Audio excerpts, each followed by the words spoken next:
Bon les amis, il faut qu'on parle, l'heure est grave. Non, c'est faux. Ça va vous? Non, j'avais envie de vous parler d'un truc aujourd'hui. J'avais envie de vous parler de l'intelligence dans la nature. Vous savez, cette semaine, je suis allé voir une conférence qui m'a complètement retourné le cerveau. Une conférence de Jérémy Narby. Jérémy Narby, c'est un anthropologue et vulgarisateur scientifique qui a notamment écrit ce livre ici, Le serpent cosmique, un livre qui a été... je crois qu'on peut dire que c'est un best-seller. Je sais pas combien d'exemplaires il a été vendu, mais je sais qu'il a été traduit dans 15 langues. Donc un peu partout dans le monde, ce livre a été lu et reconnu. Très intéressant d'ailleurs, le serpent cosmique.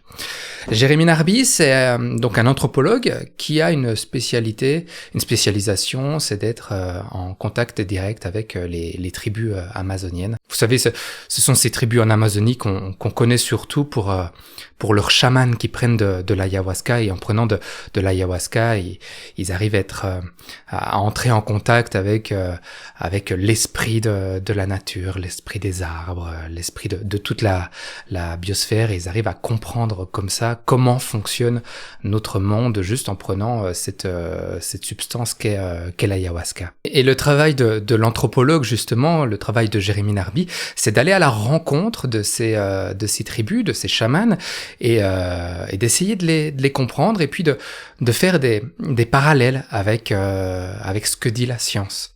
Et c'est ce qu'il fait notamment ici dans ce livre ici, deux plantes enseignantes, le tabac et l'ayahuasca. Il va écouter ce que les chamans ont à dire, et puis il va comparer tout ceci avec la science. Et ce qui est intéressant avec cette démarche scientifique, c'est que même dans les bouquins, il vient sourcer, il vient donner toutes les sources de ce qu'il avance. Et d'ailleurs, dans ce livre ici, ça représente presque la moitié du bouquin de sources. Voilà, il y a tout ça de sources.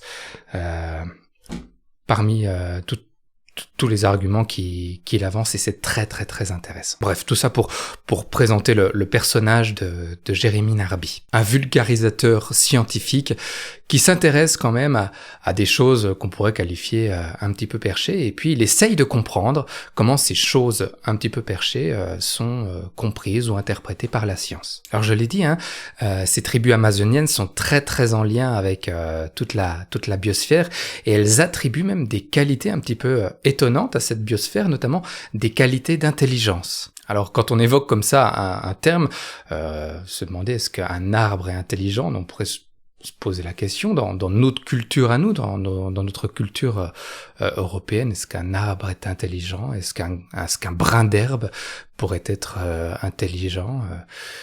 On pourrait se poser la question, et c'est vrai que ça résonne de façon un petit peu bizarre en nous, cette forme d'intelligence, ou en tout cas cette affirmation concernant l'intelligence.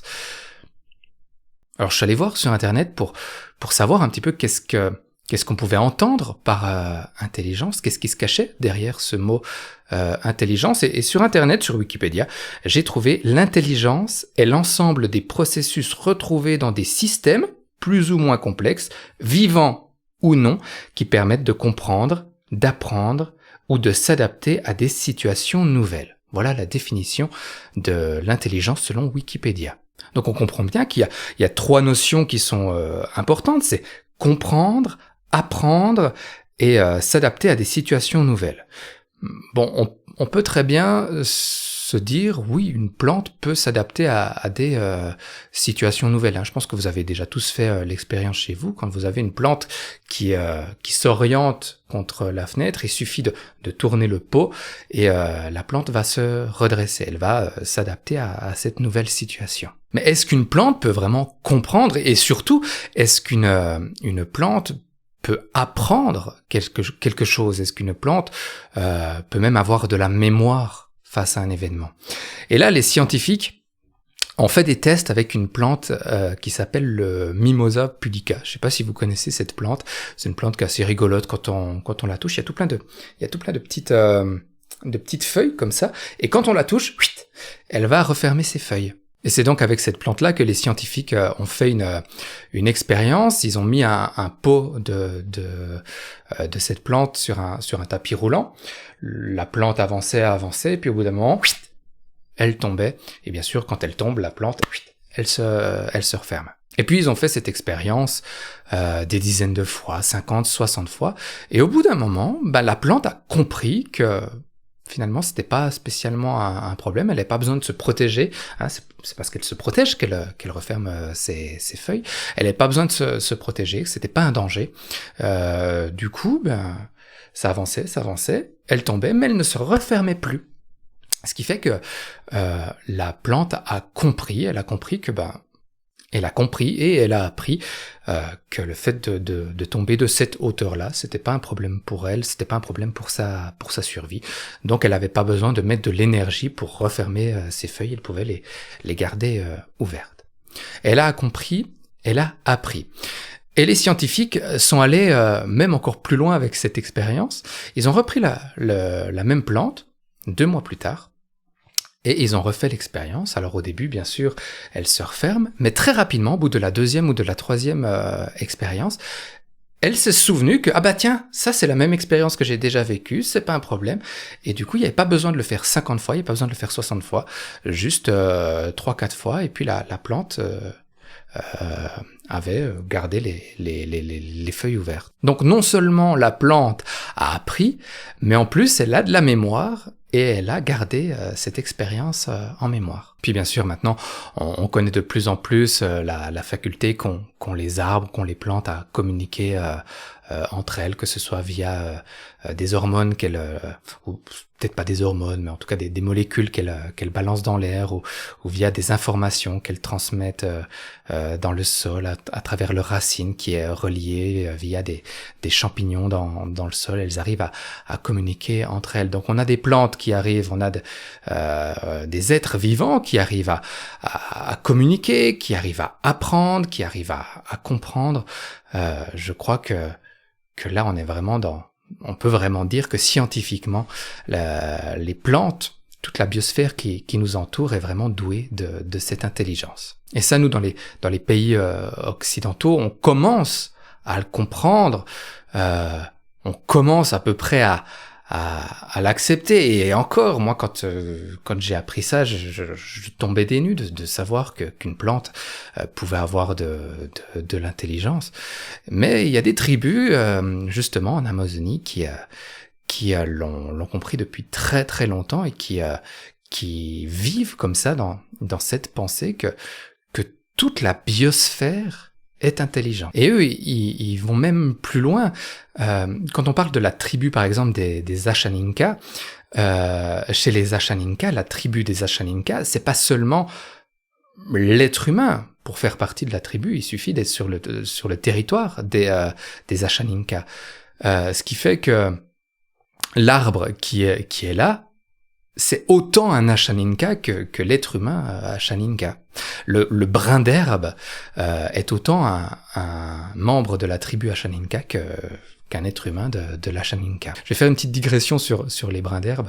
Quelque chose qui m'a beaucoup interpellé dans la conférence de Jérémy Narby, c'est quand il dit que sur certains brins d'herbe, il y a des petites cellules photoréceptrices qui sont presque identiques aux cellules photoréceptrices qu'on a dans nos yeux, ce qui tendrait à démontrer que le brin d'herbe arrive à capter, arrive à percevoir les couleurs. Si vous vous couchez dans votre gazon, ce brin d'herbe saura si vous avez un maillot de bain rouge, jaune, bleu ou vert. Je trouve ça assez fou. Enfin bref, revenons à notre tribu des Ashaninka, cette tribu qui est en lien vraiment, du coup, c'est comme si vous disiez, cet arbre, c'est pas juste un arbre, cet arbre il fait partie de ma famille, cet arbre il fait partie de ma tribu. Moi je suis jurassien, ce qui fait que cet arbre, il est autant jurassien que moi finalement. Et du coup les Ashaninka se comportent de la même façon avec tous les membres de la tribu, que ce soit un être humain, que ce soit un arbre, et il peut aller témoigner de la compassion, éprouver de la compassion, aller rechercher de la compréhension, de l'écoute, aller rechercher les besoins que pourrait avoir un arbre, comme pourrait avoir un autre être humain. Alors rapidement peut se poser le cas de conscience de comment je fais pour me nourrir, comment je fais pour me protéger, me mettre à l'abri, me créer un toit, si cet arbre il est autant important qu'un être humain, est-ce que je vais pouvoir le tuer pour me nourrir? Est-ce que je vais pouvoir le tuer pour me construire un abri? Et là encore, la réponse vient de par l'observation de la biosphère. Quand on regarde la biosphère, tous les êtres vivants vont utiliser d'autres êtres vivants pour pouvoir continuer à vivre. Et c'est parfaitement normal. C'est exactement la théorie que tient Mufasa dans Le Roi Lion. C'est le cycle de la vie. Le lion va aller utiliser la gazelle va aller utiliser l'herbe pour se nourrir. Et puis l'herbe pour se nourrir va aller utiliser le lion quand il entrera en décomposition. Finalement, chaque être vivant dans ce grand cycle de la vie, dans toute cette biosphère, peut utiliser un autre être vivant pour venir grandir lui-même. Mais attention, on parle d'utilisation, on parle pas d'exploitation. Et c'est là toute la différence, et c'est une différence fondamentale que font les Ashaninka dans leur tribu. Et quand on continue comme ça à observer la biosphère, on remarque que finalement tout est équilibre. Comme s'il y avait une sorte d'intelligence collective dans toute cette biosphère. Et on pourrait se demander, mais quel mécanisme la biosphère met en place pour maintenir cet équilibre? Et là, les scientifiques, pour répondre à cette question, se sont penchés sur le cas des virus. Des virus, il y en a une quantité innombrable sur Terre, certainement qu'on ne les connaît pas tous. La majorité des virus sont inoffensifs. D'ailleurs, dans notre corps, à nous, on a même des virus. Quand je dis inoffensif, c'est inoffensif pour l'homme. Il n'y a que quelques virus qui ont un impact sur l'homme et encore moins de ces virus qui sont vraiment mortels pour l'homme par rapport à la globalité, au nombre total de virus qu'il existe sur Terre. Et même la plupart de ces virus, on ne les trouve pas sur la Terre, mais plutôt dans la mer. Alors un virus, c'est quoi? Un virus, c'est même pas un être vivant à proprement parler, parce qu'il est pas spécialement pour le coup doué d'intelligence, ou alors en tout cas une intelligence qu'on ne comprend pas. Il est même pas doté d'un ADN comme tous les êtres vivants dans la biosphère. Un virus, c'est plus comme une petite particule d'information, une particule d'ARN en fait. Et justement, je parlais du cas où c'est dans les océans qu'il y en a le plus. À quoi ils servent alors ces espèces de petites particules d'information? Eh bien, on a réussi à comprendre. Alors, on ne sait pas comment ces virus se créent. On n'a aucune idée par quel mécanisme d'un coup un nouveau virus apparaît. Toutefois, on a pu observer une corrélation entre le nombre croissant de certaines bactéries dans la mer et d'un coup l'apparition d'un virus qui va venir décimer une partie de cette population. En fait, c'est comme si le virus avait été créé pour venir décimer une population qui était trop envahissante. Je vais vous redire cela. C'est comme si le virus avait été créé pour venir décimer une partie d'une population, en l'occurrence de bactéries dans l'océan, une population de bactéries trop envahissantes.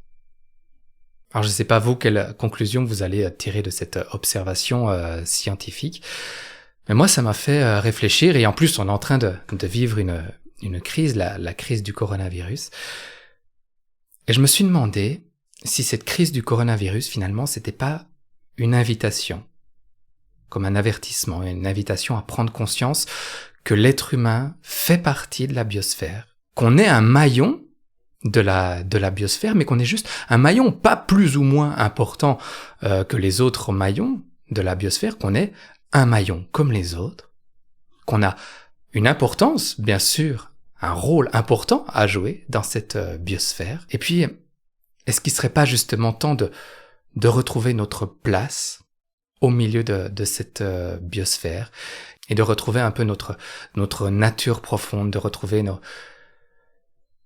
renouer le dialogue en fait. Voilà, c'est ça, renouer le dialogue avec la nature, avec les arbres, avec les champs, avec les plaines, avec les fleurs.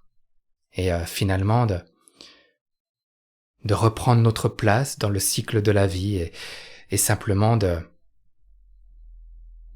d'utiliser la biosphère sans vraiment l'exploiter.